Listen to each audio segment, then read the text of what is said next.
ოდესღაც ერთ ქალაქში ერთი მკეთროვანი ხეიბარი და უსინათლო ცხოვრობდნენ. უღატაკესები. ღამესაც ქუჩაში ატარებდნენ და ღმერთის სახელით მოწყალებას ითხოვდნენ, რომ თავი გაეტანათ. ღმერთმა მოიღო მოწყალება და მათ ანგელოზი გამოუგზავნათ. ღამის ბინდბუნჩი, სხეული რომ ძილ-ღვიძლშია, რო ვერ გაურკვევია ჯერ ღვიძლს თუ წინავს, მაშინ გამოეცხადა ცალ-ცალკე მათ ანგელოზი და განკურნა. მკეთროვანს სხეული ისეთივე ქონდა, როგორც ახალგაზრდობაში. ხეიბარს ფეხზე დადგომა შეეძლო უკვე. უსინათლო თვალის შინი დაიბრუნა და დაინახა. ანგელოზმა მათ დიდძალი ქონებაც დაუტოვა. გავიდა წლები.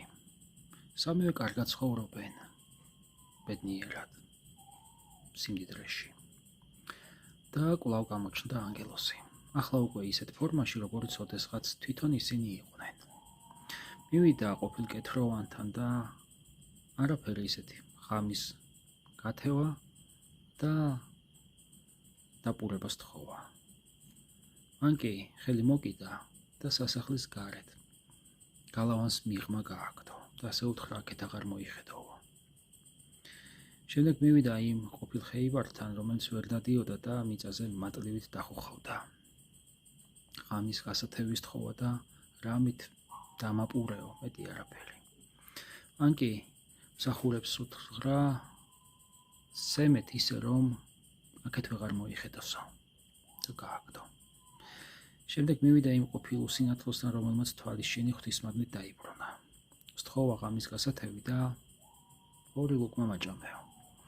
მან კი მე ყველაფერი ღვთისმადლით მაქვს. თუ გინდა ყველაფერი შენი იყოსო, მე ისიც ყოფნის, რომ ღვთისგან კურთხეული ვარ და მე მან გამკურნაო. გაიხარა ანგელოზმა. შენ ჭეშმარიტად იმსახურებ ღვთისმადლსო უთხრა. ხოლო მათ წინა ცხოვრება დაუბრუნა.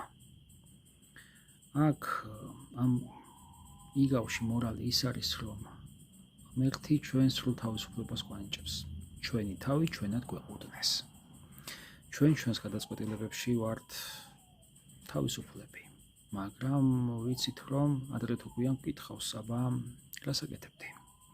აბა როგორ მოიხმარე ის შანსი, ის შესაძლებლობები, რომელიც მე შენ მოგეციო?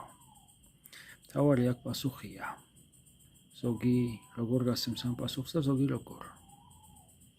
მთავარი ეს არის, ვინ როგორ იცხოვრებს, ვინ როგორ შეხედავს ღმერთს თვალებში.